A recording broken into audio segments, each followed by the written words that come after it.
Mari melalui bagian perikop pembacaan ini, kalau Mika dia berani, kita pun diperlengkapi oleh Tuhan.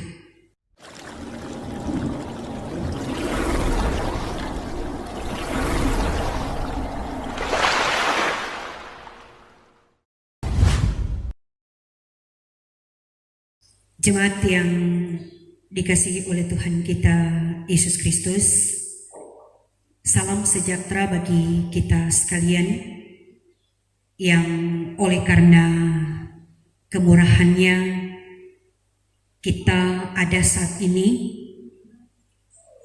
merayakan dan menikmati persekutuan di saat ini. Dan kita telah berada di Minggu Advent yang ketiga. Tentu sebagai jemaat Tuhan melewati seminggu dapatlah dikatakan aktivitas yang padat dan sangat kita nikmati karena siang kita beraktivitas mempersiapkan ibadah-ibadah perayaan yang mana di sepanjang minggu yang telah kita lewati terisi dari hari Senin sampai hari Sabtu. Sekalipun juga perayaan-perayaan memang punya kesan yang membuat kita semua mampu di dalam melihat bagaimana cara Allah yang datang kepada setiap kita di siang bahkan juga malam. Tapi bersyukur dan berbahagia ketika kita bisa menjalani, menikmati dan memaknai.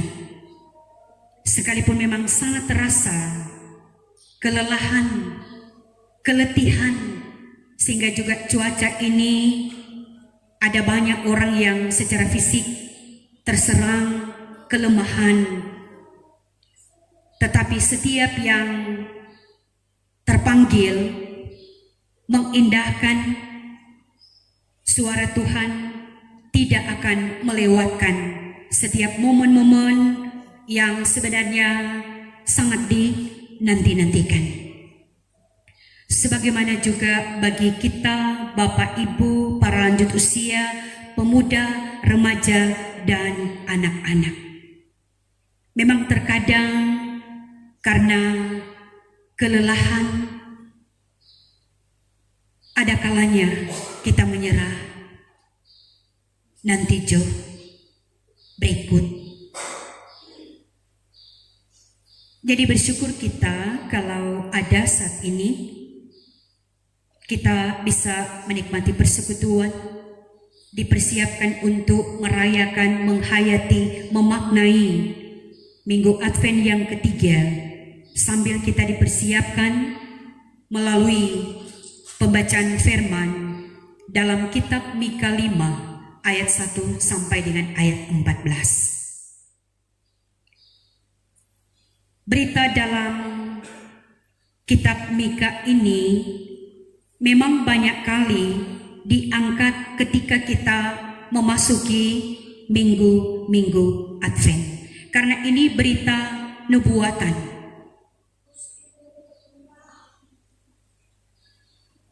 Tema kita di minggu yang berjalan, kedatangannya membawa damai sejahtera. Kota Bethlehem adalah kota yang kecil. Dapat dikatakan itu dusun. Dan suasana kota itu memang sunyi, sepi. Tapi dari kota Bethlehem ini dipersiapkan datangnya seorang pemimpin, seorang raja yang kehadirannya sebagaimana dalam tema kita, kedatangannya membawa damai sejahtera. Tapi sebelumnya mari kita memahami bagaimana kehidupan umat ketika di zaman Mika. Mika ini adalah seorang nabi yang berani dalam mengkritik, menyoroti kehidupan para pemimpin, para penguasa, karena adanya kesenjangan, yang kaya semakin kaya, yang miskin semakin miskin, ada penindasan, ada ketidakjujuran, mengakibatkan keadaan umat berada dalam tekanan. Dan hal yang memang sangat juga murka dalam pemandangan mata Allah. Berpaling menyembah Baal, patung, menjadi pujaan, disembah. Sehingga inilah juga seruan daripada Mika, penghukuman tapi pemulihan dan keselamatan. Yang mana datangnya pemimpin yang adalah raja kekal, raja di atas segala raja, yang kepemimpinannya, kehadirannya sungguh memang mengubah suasana kehidupan umat, sehingga dari seolah-olah berada dalam kesuraman berubah menjadi kegirangan, kesukacitaan, oleh karena datangnya raja yang kekal, pemimpin yang adil, menghadirkan damai sejahtera, gembala yang akan menggembalakan, bahkan yang akan menghalau musuh-musuh bagi umatnya. Nah, saudara-saudaraku yang kekasih dalam Tuhan, makna untuk perikop pembacaan kita ini, cara Tuhan berbeda dengan pemikiran manusia. Sebagaimana dalam pembacaan kita ini, Bethlehem yang artinya rumah roti, kota kecil, tidak ada pejabat, tidak ada orang kaya.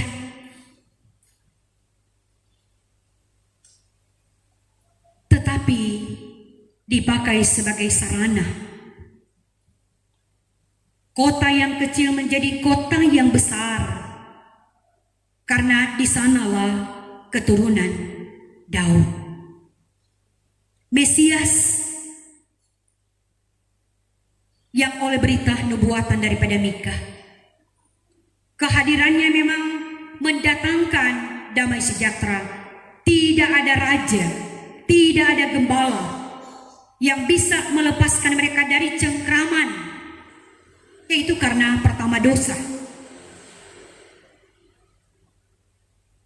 Selain raja yang kekal, gembala yang baik, yang menghalau setiap musuh-musuh umat. Saudara-saudaraku yang kekasih dalam Tuhan, nubuatan ini dari dulu sekarang selalu disampaikan.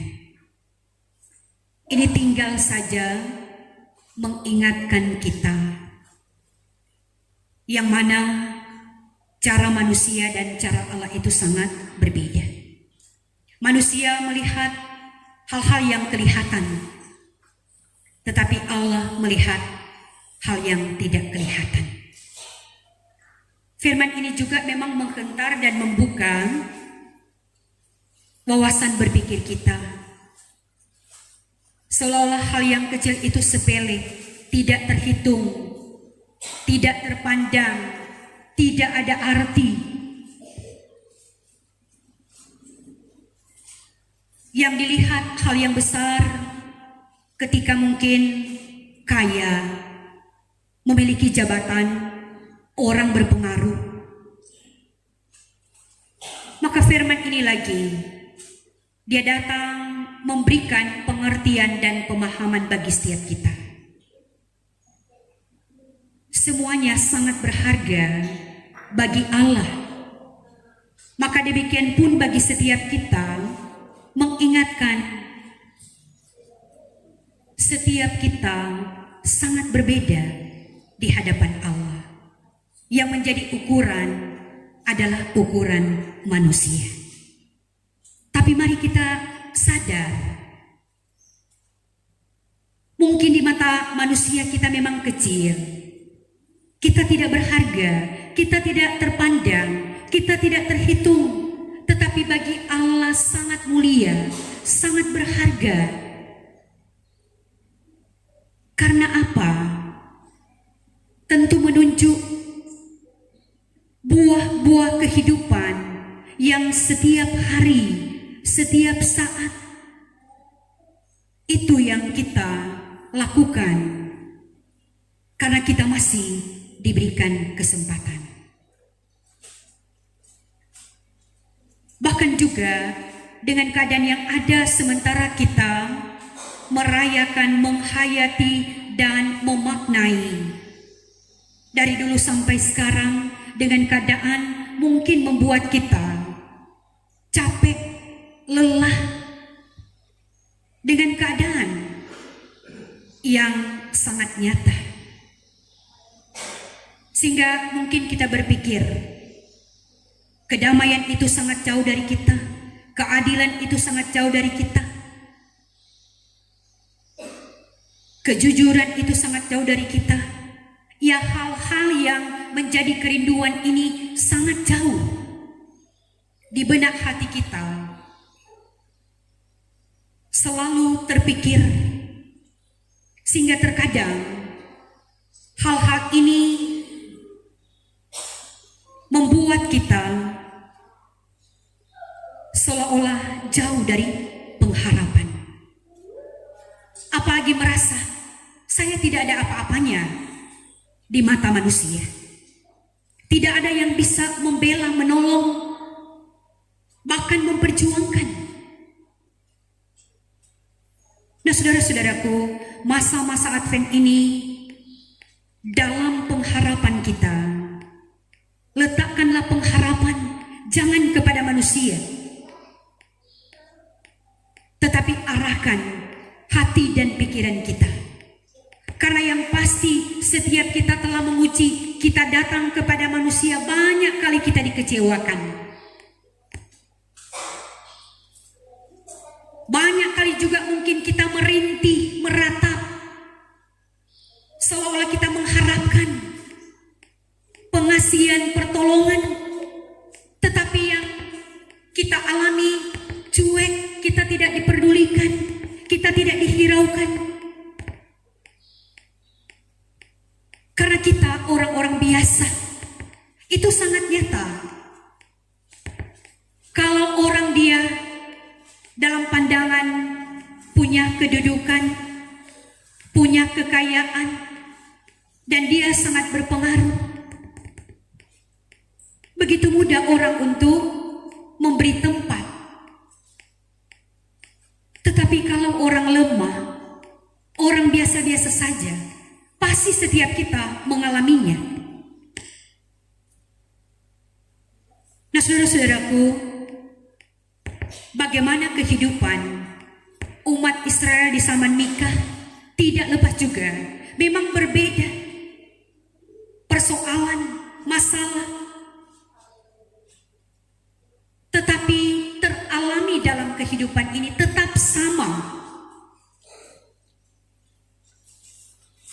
Maka dalam keadaan yang seolah membuat kita tak berdaya, sehingga seolah juga membuat kita pesimis, maka datanglah kabar baik yang bukan dari manusia. Kabar baik yang dari Yesus Kristus sendiri. Ketika setiap kita memang membuka hati.